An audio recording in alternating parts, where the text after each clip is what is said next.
서가모니 부처님이 전생담으로 돌아가 보자. 옛날 옛적으로 돌아가 보자 하는 것이 이제 오늘 그 교재의 첫 번입니다. 그 제일 첫 번째는 일체 모든 것을 그 총괄적으로 나타내는데 거기에서 서가모니 전생의 이야기 중에 하나가 선의 행자죠. 착할 선자, 지혜 해자. 일이라고 이제 페이지 없이 된 연꽃이 있는 그 장을 펴시면은 제1품 옛날 옛적에 저 행자를 보는가 그의 소원은 반드시 성취되어 부처 이루리라 했나니라. 반드시 너의 원이 이루어져서 부처를 이룰 것이다. 누가 누구를 보고 한 소리냐 하면은 연등 부처님이 선의 행자를 보고 그런 수기를 하셨다. 그러니까는 이 불교에서 수기 정신이라고 하는 것이 뭐 다른 종교에 말하면 뭐 예언이라든가 그 선택되어졌다 이런 말로도 이제 같이 비교를 할 수가 있는데 불교에서는 수기 길을 내렸다 기약을 해주셨다 이런 이야기예요. 그러니까 오늘날 우리 스님들께서도 부처님하고 직접 대화는 되지 않는다 하더라도 부처님 앞에 서서 자신의 신이 결정되면 바로 그 내가 부처님을 향해서 결코 이 성불의 길에 수출과 수행의 길에 물러서지 않겠다 하는 불태전심이 있으면 그것이 바로 수기다 그렇게 봅니다. 근데 내가 부처님을 쳐다보고 내가 지금 오늘 중노릇을 하는 건가? 참 올곧은 서원이 서 있는가? 그런 것이 흐려질 때가 있어요. 또 처음은 그런 걸 섰더라도 생활에 졌다 보면은 내가 지금 뭐하러 사는 건가? 이렇게 막연해질 때 우리는 벌써 부처님으로부터 멀어지고 있다. 그러니까 매일 조성예불이 자기 서원을 다지는 장이 돼야 돼요. 그 조성예불을 통해서 부처님과 대화를 하면서 수기를 받는 그런 수행자가 돼야 되지 않느냐. 그래서 부처님 전생담으로 볼 때 선의 성인의 그 이야기는 많은 것이 있죠. 그 중에 가장 그 우리 스님들이 잘 알고 계시는 것이 선의 그 연등 부처님이 그 나라에 오셨을 때 모두가 공양을 하는데 선의 성인은 산속에서 내려와서 늦어가지고 막 달려가다 보니까는 아름다운 아가씨가 꽃송이 7개를 갖고 있는 거 아시죠? 우리가 지금도 그 불교 화혼식에는 7송이 꽃을 가지고 신부가 2송이를 갖고 신랑이 5송이를 가져서 서로 교환해서 부처님께 올리는 게 그래서 불교의 결혼식을 결혼이라는 거 화혼식이라고 그러죠. 꽃을 가지고 서로 혼약을 맺는다. 그것이 이 선의 성인서부터 나왔어요. 앞으로 이제 스님들께서 다 사찰의 책임자가 되시면은 주례도 쓰셔야 되고 그럴 때는 이러한 부처님 정신에 입각해서 화혼식이라는 것이 이런 거라는 것도 설명이 돼야 되는데 그 선의 성인이 막 급히 가다 보니까 빈손으로 가는데 정말 아름다운 아가씨가 꽃 7송이를 갖고 와서 그걸 얻지요. 얻으니까 그 아가씨가 뭐라 하냐면 다음 생에 반드시 나의 부군이 된다는 그 약속을 해 주십시오. 그래서 또 그 선의 성인은 그럼 우리가 같이 부부의 혼약을 맺되 서로 그 색정을 탐하는 부부가 아니라 진리를 추구하는 부부가 되자. 그런 약속을 서로 그 하고 꽃 5송이를 가지고 부처님께 올립니다. 올리고 부처님이 지나가는 길이 아주 질퍽질퍽하니까 거기다 자기 머리를 풀어서 부처님 발에 흙이 묻지 않도록 머리를 풀어서 그 머리를 위를 지나가게 하시는 그래야지 어디 벽화 같은 데도 이제 그려져 있습니다. 거기에 이제 부처님이 신이 결정된 걸 이 사람은 이제 그 불과를 이루려는 확신이 쓴 사람이다. 그래서 수기를 내려주셔. 너는 반드시 다음 생에 서가모니로서 그 불과를 이루리라. 그게 이제 수기예요. 그러니까 오늘날 우리도 부처님 앞에서 정말 무건의 수기를 받을 수 있는 그런 신이 쓰는 승려 노릇을 해야 되지 않느냐. 그것이 이제 그 인도에서 부처님의 시다타 태자와 야수다라 비의 전생 이야기다. 이렇게 이제 전해집니다. 그러니까는 그 첫째 그 스님들 연꽃 있는 부분에서는 선의 성인이 거기에 이제 본생담에 대한 이야기도 나와 있죠. 그러한 본생담 속에 선의 성인과 야수다라 이야기가 나오고 거기에 연등 부처님의 이제 말씀이 나온다. 그것을 다시 이제 18페이지를 넘기시면요. 부처님의 길이다. 푸른 연꽃 바치는 선의 행자. 요건 지금 말씀드린 그대로예요. 그리고 이제 이 책을 꼭 우리 스님들께 그 선물로 가져왔다고 받아주시면 좋겠습니다. 제가 이제 학교에서 받은 월급을 가지고 이 책을 만들었어요. 그건 왜냐면 한번 보고시고 집어 던지시면은 뭐 그것도 선객다운 우리가 뭐 일체에 집착하지 않으니까 던져버릴 수도 있지만 그래도 부처님 일대기는 좀 걸망 속에 넣어 다니면서 졸음 올 때 한 번씩 읽는 게 좋지 않느냐. 그때 그 옆에 작은 글이 있죠. 사전 같은 역할을 하고 있어요. 법의 배는 뭐냐, 자비는 뭐냐, 기의 우리가 지신기명리 하는데 기는 뭐냐, 그건 설명이 되어 있어요. 그래서 그것이 불교 사전을 별도로 갖지 않으셔도 이 책을 한 권 갖고 유심히 읽으시면은 거기 지금 불타라는 부분 찾으셨습니까? 같이 읽으시면 깨치니 각자 부처의 뜻 미혹을 버리고 자각각타의 이행을 원만히 성취하니 본시 석가세존에 대한 칭호였으나 교리의 발전에 따라 과거, 현재, 미래의 모든 부처를 이루기도 한다. 아시겠죠? 예? 각자 이거 여기서 자각각타라는 것은 스스로 깨닫고 다른 이를 깨닫게 한다. 그것이 바로 자리이타의 근본이 되겠죠. 원래는 부처님, 서가모니 부처님을 불타라 하는데 교리가 발달하고 나니까 과거에도 연등불이 계셨고 미래에는 미륵불이 계시고 현재에는 서가모니 부처님이시다. 이래서 과거, 현재, 미래 모든 부처님을 다 불타라고 한다. 이런 그 사전적인 역할을 합니다. 그리고 19페이지에 보시면 연등불의 그 부처님의 수기가 나오죠. 진흙수렁에서 방황하는 민중들 속으로 오시었던 연등불은 선의 행자를 찬양하여 수기를 내립니다.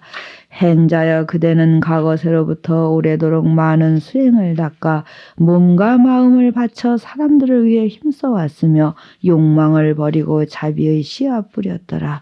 그 공덕으로 소원은 반드시 성취되어 부처 이루리라. 그래 거기에 이제 자비가 또 옆에 설명이 되어 있죠. 자비란 즐거움을 주는 것이 차이고 괴로움을 없애주는 것이 피이다. 중생년, 법연, 무연자비 등 3년자비를 말하기도 한다. 이런 것을 이제 우리 스님들이 승려로서 사시려면 상식으로 외워주시면은 누구에게도 법을 설해줄 수가 있습니다. 불교에 어제 저녁에도 이제 제가 그 말씀을 드렸지만 8만 대장경을 다 읽고 두서 마디로 불교를 요약하라 할 때 무엇이냐? 지혜와 자비다. 그래서 저는 불교 용어 중에 지혜와 자비는 불교를 구축하고 있는 두 기둥이다. 그래서 그 지혜는 무엇으로부터 나오느냐? 나의 수행과 선정의 힘에 의해서.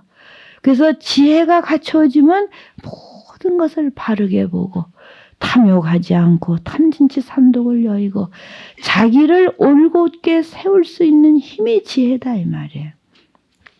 그 지혜를 세운 다음에 부처님의 반야경이라든지 모든 말씀이 탐진치 무명삼독을 버리고 무엇을 성취해? 안욕따라 삼명삼불을 성취해라. 그 안욕따라 삼명삼불의 성취가 바로 지혜의 완성. 프라지냐 파라미타 하는 저 언덕에 건너갈 수 있는 아주 배와 같은, 그래서 반야용선이라고 그러죠.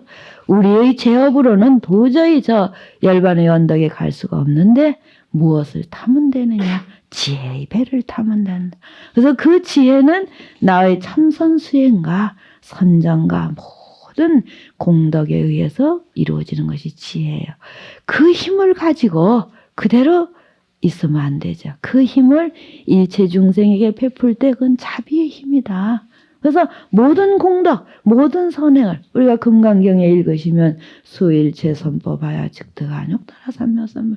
어떻게 해서 우리 무상정등불인 안욕따라 삼명삼불 어떻게 얻어지느냐?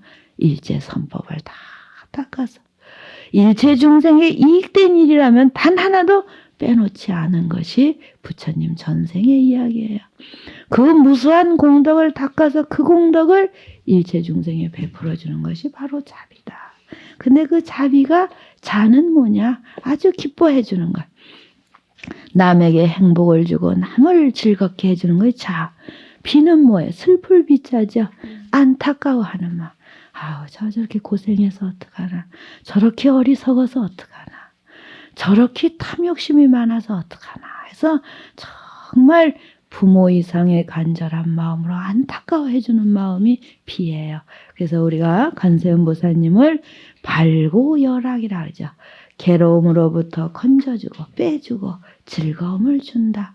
괴로움으로부터 빼오려면 정말 안타까워하고 가슴 아파할 때 그게 비심이에요. 아시겠죠? 그럼 그냥 빼오면 안 되죠. 그 다음에는 방향을 제시하고 즐거움을 좋은 말을 해주고 그래서 그 낙을 주는 거 열악 즐거움을 주는 것이 자의 의미다. 근데 그 자비는 첫째는 중생년 우리는 인간관계가 있어야 돼요. 오늘 이 귀중한 자리에 제가 온 것도 스님들과 저와의 인연이 있어서 온 겁니다. 혼자 이 세상을 사는 건 아니거든요. 그래서 오늘 이후로 우리 스님들께서는 모든 만남을 소중히 여기셔요.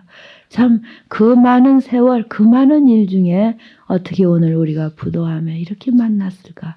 지금 그 어제 와서 이렇게 살펴보니까 각입성 스님, 소임자 스님, 선감 스님 대단히 애쓰십니다. 그분들 선방에 앉으셔서 벽 보고 앉으면 자기 공부되는 분들인데 우리 그 새스님들을 위해서 이런 시간들을 보내시거든요. 그러니까 그런 소중한 마음, 그러한 마음을 우리는 중생의 인연이다. 또 가르치는 사람도 마찬가지예요. 학교를 하나 운영해 나가는데 교수보다 더 소중한 건 학생입니다. 학생이 없으면 그 학교는 유지가 안 돼요. 교수는 다른 대학교 가서 모셔와도 되지만 그 학교에 소속된 학생이 없을 때 그래서 또 드릴 말씀이 전 참 많아요.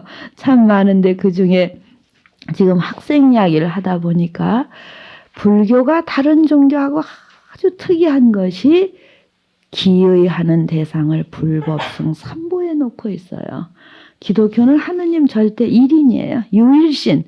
왜 불교는 부처님만 기의하고 부처님만 모셔도 되는데 왜 부처님과 동등한 자격으로 부처님 법을 모셔야 되고 그 법과 동등한 그 자격으로 승을 모시냐. 그래서 그 승은 미래에 우리 모두가 승보에 들어갈 한 사람 한 사람으로서 승은 현재의 개념이에요. 우리 스님들이 정확하게 그 불교를 이해해 주시면 좋겠는데 부처님은 과거에 그 가르침 또 법이라고 하는 건 영원에 지속되는 가르침하면 승은 현재 살아 움직이는 불교가 과거도 중요하고 영혼도 중요하지만 현재 살아 움직이는 이 승이 잘못되면 불교는 전달되지 않는 겁니다. 그렇기 때문에 불교는 다른 종교와 달라서 절대 유일신 거기에 해당되는 부처님만 기의하라가 아니라 불법성 삼보에 기의하라. 그 불법성 삼보 중에도 가장 중요한 개념은 전 승이라고 봅니다.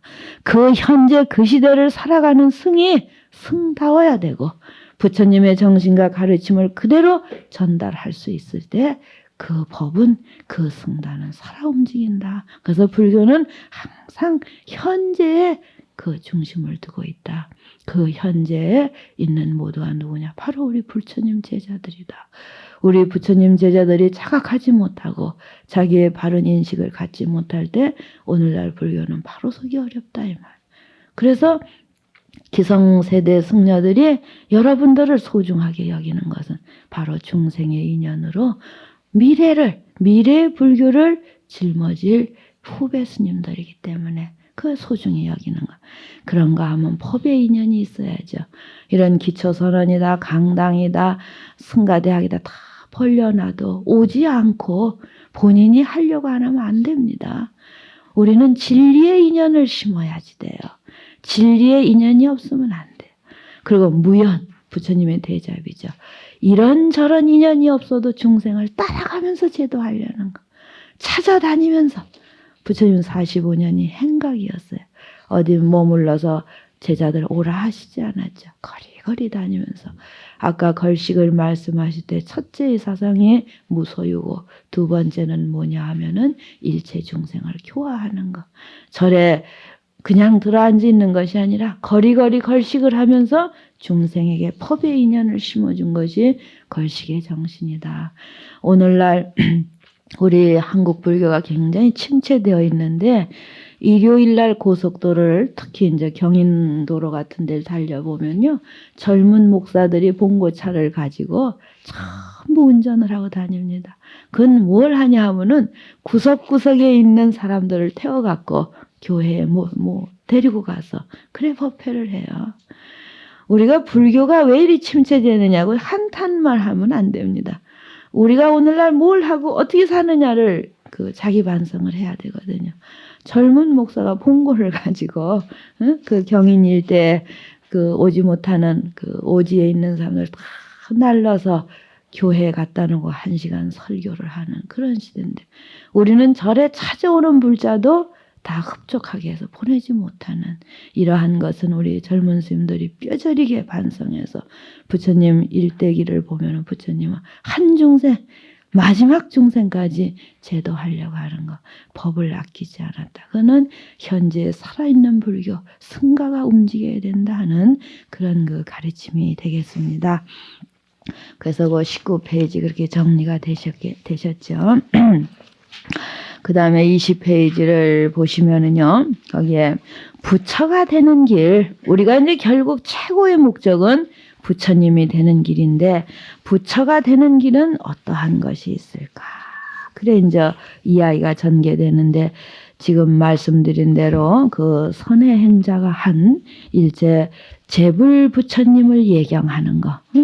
우리가 보현행원, 보현행원 10대 원 중에 첫 번째가 예경제불원이죠. 서가모니 부처님뿐만이 아니라 삼세제불에게 예경하겠다. 그러니까 우리가 선원 생활을 하면은 이제 그 선을 중심으로 하기 위해서 이제 예불도 간략해 하고 이런 그 부분이 있습니다만은 우리 스님들 생활의 근본에 그것은 하나를 오롯이 하기 위해서 다른 부분을 생략하고 조금은 이제 덜 하고 이런 부분이 있는데 승려의 근본으로서 보현행원에 들어가면 첫째 원이 일체제불을 예경하겠습니다. 그래서 이 불교 정신을 우리가 현대 살아있는 정신으로 배워야 이제 그게 힘이 나거든요. 부처님께 예불을 해라. 기독교인들이 제일 비방하는 첫째가 돌이나 새나 만들어 놓고 거기다 절하고들 있다는 겁니다. 아주 비방을 대단히 많이 해요. 그 거리거리 다녀보면은 거기에 대해서도 이제 스님들이 앞으로 의연하게 다 대처하실 그런 이제 지혜가 나오셔야 되는데 그래서 왜 그러느냐? 그걸 돌아다 보죠. 왜 우리가 부처님 정말 흙으로 만들고 돌로 만든 거기에 왜 예배를 하느냐? 그 부처님을 모셔놓고 하는 것은 그분을 우리가 3000년 전에 인도에 나셔서 80평생을 거룩하게 살다 가신 그분을 우리는 사모한다. 첫째. 사모한다는 정 뒤에는 뭐가 있느냐면 그분을 따르고 싶다는데 그분 같이 되고 싶다. 그러니까 남을 예경하고 존중한다는 것은 거룩한 거예요. 그 내면 세계는 저분과 같이 되고 싶다. 그분을 따라가고 싶다. 예경의 첫째 의미죠. 공경도 마찬가지입니다. 그러니까 우리가 보현보살이 일체 모든 삼세제불을 예경하겠습니다 하는 그 예경제불원의 가장 근원은 나 또한 부처님이 되겠습니다. 그러한 것을 실제로 실천한 것이 선의 행자가 진흙에 자기 머리를 깎고 부처님을 예배 공경한 것이다. 그러니까는 부처가 되는 길의 첫째는 모든 부처님을 예배하는 것이다. 그 다음에 부처가 되는 두 번째의 길은 제불보살이 행한 그 길을 나 또한 실천하겠습니다. 그러면 삼세제불이 실천하신 그 행은 어떤 것이냐? 거기 20페이지에 보면은 10바라밀이 나와 있죠. 스님들 6바라밀 아십니까? 한번 외워보십시오. 보시, 지계, 인욕, 정진, 선정, 지혜. 10바라밀은요. 방편, 월, 역, 지. 다들 외우고 계시네요. 첫째는 부처님이 되고자 하는 예경제불이고, 두 번째는 부처님이 되려면 부처님이 행하신 길을 나도 또한 걸어가야 된다. 그 부처님이 걸어가신 길을 아주 대표적으로 한 것이 6바라밀의 10바라밀이다. 4가지를 더한 겁니다. 그래서 육바라밀은 반야사상의 극치라고 한다면 십바라밀은 하엄사상의 극치예요. 그러니까 반야경 600부엔 전부 육바라밀로서 완성이 됩니다. 그래서 제일 6번째 반야바라밀을 성취했다. 무상정각을 이루었다 하는 것이 반야 600부의 극치이면은 거기에 다시 부연해서 방편원력지는 하엄사상에서 중생을 향해서 오는 모습이 네 바라밀이에요. 그러니까 육바라밀은 중생을 향하는 그 공덕 그 자체가 바로 보시를 행하는 그 자체가 나의 수행이고, 지계를 실천하는 바로 나의, 모든 것이 나의 수행의 중심이 되어 있다 한다면은 방편, 중생을 이끌려면 어떤 방편을 써야 되느냐, 중생을 이끌려면 어떤 서원을 세워야 되느냐, 중생을 이끌려면 어떤 힘이 있어야 되느냐. 오늘날 불교가 힘이 없으면 남을 이끌지 못하죠. 힘 있는 수행자가 돼야 되고, 힘 있는 학문을 해야 되고, 힘 있는 사찰 운영을 해야 돼. 부처님 그걸 역이라고 했어요. 심력. 열애가 갖고 계신 10가지. 우리 스님들이 추리하게 맥 빠져 갖고 있으시면 안 된단 말이에요. 눈에서 불꽃이 튀기는, 참 부처님 제자의 손색이 없는, 몸도 건강해야 되고, 왜 산속에 있으면서 다 아프냐 이 말이에요. 그건 사회인의 비판의 대상이에요. 아프지 않아야 된다. 이런 좀 너무 무식한 말 같아서 죄송하지만은 어쨌든 자기 건강을 맑은 정신으로 우리가 신신껏 생활하고 자기 삶의 만족을 하면 아프지 않는 거야. 뭔가가 참 불만족이 있고 불평이 있고, 또 그렇다고 해서 억지로 참으시라는 건 아니에요. 육체라고 하는 건 미묘해서 병이 날 때는 납니다. 그럴 때는 지혜롭게 혼자 참고 감추고 이러지 말고, 참 부처님 당시에 기바동작에 부처님 그러셨잖아요. 육체적인 병은 너가 다스려라. 마음의 무명본내는 내가 다스리겠다. 그게 아주 유명한 말씀이에요. 신흥 종교들은 병까지 내가 다 고쳐줄게. 부처님 그러지 않으셨어요. 그 일대 유명한 기바 동작의 육체의 병은 너가 다스려라. 그 대신 무명번뇌로 일어나는 마음의 병은 내가 다스리겠다. 그래, 아주 현명한 말씀이죠. 그것과 마찬가지로 병원에 갈 때는 가야 되고, 하지만 끝도 그 한도 없이 처지는 거, 이런 거는 우리 그 신행생활이 뭔가 잘못되지 않느냐, 그래 보살펴 보셔야 되겠죠. 그래서 그것이 열에는 10가지 힘을 가지셨고, 십바라밀 중에도 힘 있는 수행자가 돼야 된다. 그게 방편원력지예요. 그러니까 열애가 행한 길이 바로 이것이다. 그래서 우리가 이제 지혜라 하면은 6번째 판야지혜와 10번째 지바라밀이 같은 계통이에요. 근데 그 뭐 차이가 나느냐 하면은 육바라밀의 중에 지혜는 자기를 간주하는 거. 모든 것을 하나로 총합해서 하나로 뭉뚱거리려고 하는 그런 지혜가, 그러면 직관의지다, 관조의지다. 그런데 십바라밀 중에 10번째 지바라밀이라는 거, 모든 차별을 인정하는 거예요. 요건 요걸로서의 가치예요. 잔은 잔으로서의 가치예요. 탁자는 탁자로서의 가치. 모든 사람이 통일하지 않은 하나하나의 그 지혜 덕성을 다 인정해요. 그래야 중생제도가 되지 않겠습니까? 그러니까 같은 지혜라도 전체를 하나로 보는 일관된 지혜, 그게 공이죠. 모든 걸 하나로 뭉뚱거리는 지혜. 그래서 그 인도 수행보의 치관이에요. 그치자. 딱 하나로 해서 하나로 뭉. 관은 뭐예요? 관일체법. 일체 가치를 다 살펴. 봄은 봄의 아름다움, 가을은 가을의 아름다움. 우리 그 선사의 시, 무문관 선사의 시에 그 있잖아요.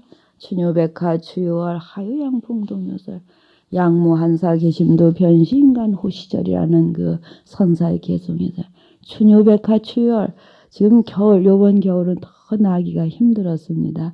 그 도감신 말씀드리니까 수도도 몇 번 터지고, 저도 우리 수행관, 중앙승가대교 비구니 수행관을 10년째 소임을 살아서 겨울이면 전 비상이 걸려요. 수도꼭지 터질까봐. 그리고 요즘은 이제 기름 난방은 기름값이 올라가지고 참 기가 막히게 이제 우리가 이 사찰 운영을 해야 되는데, 그 어려운 겨울이었어요. 요번 겨울. 그걸 이제 우리 수행자들이 같이 그거 알아주고 맞들어주면 고마운 일이죠. 그러니까 추녀백화추 촌에 봄에는 그 겨울의 추움을 다 지나고 백화가 만발하니 봄의 가치가 돋보이고 가을은 뭐가 있어서 아름다울까요? 8월 추석의 밝은 달이죠. 그래서 추유월이에요. 참 가을은 일체 곡식이 무르익는 것도 좋지만 아름다운 달이 있어서 또 안 어렵거나 그런가 하면 동요 주유월 하유양풍 동요설 여름은 맛 찌는 듯해 더워 죽겠는데 어디선가 서늘한 보름이 가끔가끔 양풍 서늘한 바람이 있으니 그 찌는 듯한 더위를 또 살아갈 만하고 그리고 동요설이랑 겨울은 흰 눈이 참 그 전에 행사에 가서 있어 보면은 겨울에 눈이 많이 오면 우리 스님들께서도 들으셨나 몰라도 그 소나무가 천년 고송이 그 무게를 지탱하지 못해서 딱딱 그 산중에 계시면 들으실 거예요. 눈이 많이 오는 날은 소나무 가지가 꺾어지는 눈 그 쌓인 무게. 그러면 그 울림이 저는 그 소리를 굉장히 아주 심취해서 들어서 어떤 때는 일부러 그 소리를 밤새 들으려고 앉아 있은 적도 있어요. 그 천년 고성이 그 무게를 지탱하다 보니 딱 부러지면 그 메아리 울림이 거의 몇 분 동안 쭉 울려. 그 밤 겨울 산중에. 그러면 그 가야산이 흔들리는 것 같아. 그래도 조금 있으면 조금 있다가 딱 부러지면 눈 많이 올 때 한번 겨울산에 들어보세요. 그러면 아마 팔공산이 그 흔들리는. 그래서 그러한 겨울에는 그 눈의 모습이 또한 아름답지 않느냐. 단지 무엇이 문제냐 하면은 양무한사 계심도 만약 우리 중생들이 부질없는 마음으로 번뇌망상만 일으키지 않는다면 꽃에 탐착하거나 뭐 눈이 어떻다거나 뭐 여름이 덥다거나 이런 시시비비만 없다면 변시인간 호시절 그 계절이 우리에게 좋지 않은 계절이 어디 있겠느냐. 그러니까 번뇌망상을 떠나고 산천초목을 보면은 그대로가 무진법문이다 하는 그런 그 선사의 개송이 있죠. 그래서 그것과 마찬가지로 10번째 치바람이라 하는 것은 개별의 가치를 인정해주는 그것이 바로 이제 보살의 자비고 그러한 사상이 이제 하엄 사상에 와서는 사사물물 진리 아닌 것이 없다. 그래서 일체를 다 부정한 지로부터 그쳐진 지로부터 일체를 다 긍정하는 거야. 너는 너로서 존귀하고 나는 나로서 존귀하고 그것이 이제 완성된 경지입니다. 못생긴 못생긴 대로 소중하고 있으면 있는 대로 일체를 초탈한 경지가 바로 이 십바라밀을 완성한 경지다. 이렇게 그러니까 스님들께서 기억해 주셔야 첫 번째는 재불에게 예경하는 정신. 예경의 정신이 뭐라 그랬습니까? 공경 존중하는 것인데 그건 바로 그분을 사모하고 나도 부처님 되고자 하는 것. 그 다음에는 부처님이 가신 길을 우리가 따라가야 되는데 그 길이 정형화된 것이 여기 십바람이라 나왔죠. 그보다 이제 더 근본 불교도 들어가면 8정도가 또 이제 첫째로 놓이는데 여기서는 십바람이를 제시하고 있습니다.